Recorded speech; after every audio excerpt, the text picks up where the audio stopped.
আসসালামু আলাইকুম। আমি মুনজেরিন আছি আপনাদের সাথে এগেইনস্ট গ্র্যাভিটি থেকে। আজকে আমাদের আলোচনার টপিক হলো অ্যাজেক্টিভ। ফার্স্টে আসা যাক অ্যাজেক্টিভ কী? অ্যাজেক্টিভ হলো এমন কিছু শব্দ বা শব্দগুচ্ছ যেগুলো নাউন বা প্রনাউন এর দোষ, গুণ, অবস্থা, সংখ্যা বা পরিমাণ বোঝায়। আজকে আমরা আলোচনা করব বিভিন্ন ধরনের অ্যাজেক্টিভ সম্পর্কে, অর্থাৎ অ্যাজেক্টিভের টাইপ সম্পর্কে। ফার্স্টেই আছে adjective of quality, nature of a subject or noun or pronoun, অর্থাৎ এমন কিছু শব্দ বা শব্দগুচ্ছ যে শব্দগুলো দ্বারা কোনো সাবজেক্ট অথবা নাউন অথবা প্রনাউনের নেচার মানে প্রকৃতি বোঝায়। হোয়াট কাইন্ড অফ, অর্থাৎ কী ধরনের ওই নাউন বা ওই প্রনাউন বা ওই সাবজেক্টটা এটা বোঝায়, সেই শব্দ বা শব্দগুলোকে বলা হয় অ্যাজেক্টিভ অফ কোয়ালিটি। এক্সাম্পল হিসেবে দেখা যাক বেবি হ্যাজ সফট স্কিন, অর্থাৎ বাচ্চাদের ত্বক নরম থাকে। এখানে স্কিন হলো একটা নাউন, আর এই স্কিন নাউনটা এটা কোন ধরনের? এটা হচ্ছে সফট। এই সফটটা তাহলে হচ্ছে অ্যাজেক্টিভ অফ কোয়ালিটি এখানে। তাহলে আবার দেখা যাক ইটস এ ওয়ান্ডারফুল ডে, এখানে ডে হলো একটা নাউন, আর ডেটা কোন ধরনের? ওয়ান্ডারফুল, তাহলে ওয়ান্ডারফুল হলো অ্যাজেক্টিভ অফ কোয়ালিটি।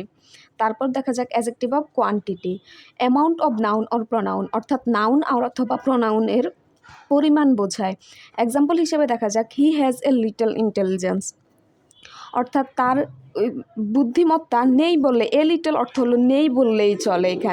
এখানে তার বুদ্ধিমত্তার পরিমাণ বোঝানো হয়েছে, অর্থাৎ তার বুদ্ধিমত্তা এতই সামান্য যে আমরা এটাকে নাই বলতে পারি মূলত।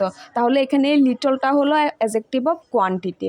তারপর হচ্ছে adjective of number, exact number of noun or pronoun, অর্থাৎ নাউন অথবা প্রনাউনের একদম যে এক্স্যাক্ট সংখ্যাটা আছে ওই সংখ্যাটাকে বলা হয় অ্যাজেক্টিভ অফ নাম্বার। এক্সাম্পল হিসেবে দেখা যাক দেয়ার আর 4 ম্যাঙ্গোস, অর্থাৎ এখানে 4টি আম আছে, এখানে 4 হলো adjective of number. Demonstrative adjective, demonstrated a or pointed noun or pronoun, অর্থাৎ কোনো নাউন বা প্রনাউনকে নির্দিষ্টভাবে ডেমনস্ট্রেট করা অথবা পয়েন্ট করে বলা। স্পেসিফাইড, অর্থাৎ এগুলা নাউন বা প্রনাউনকে নির্দিষ্ট করে বোঝায়। যেমন এগুলা বাংলায় বলা যায় এটা, ওটা, এগুলো, ওগুলো, অর্থাৎ দিস, দ্যাট, দোজ, দেজ, এই ওয়ার্ডগুলো হলো ডেমনস্ট্রেটিভ অ্যাজেক্টিভ।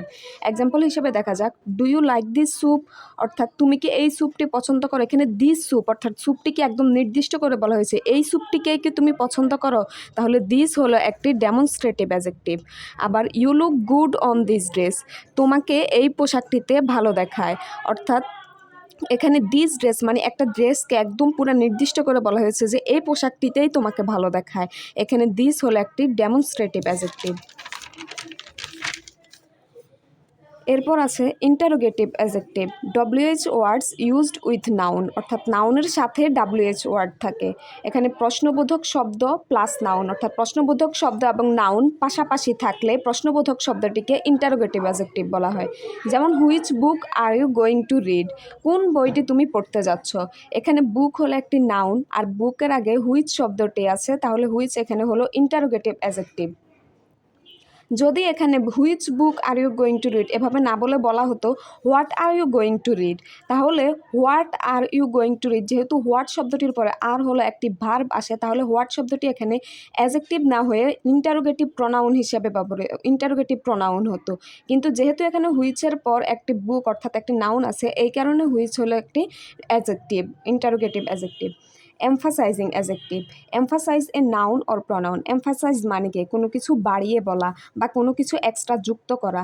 যে শব্দ দ্বারা কোনো নাউন বা প্রনাউনকে একটু বাড়িয়ে বলা হয় সেই শব্দটিকে বলা হয় as a emphasising adjective. Example হিসেবে দেখা যাক I saw the snake with my own আইস, আমি আমার নিজের চোখে সাপটিকে দেখেছি। এখানে আইজ হলো নাউন, আইজের আগে ওন শব্দটি দিয়ে এই আইজ শব্দটাকে এমফাসাইজ করা হয়েছে।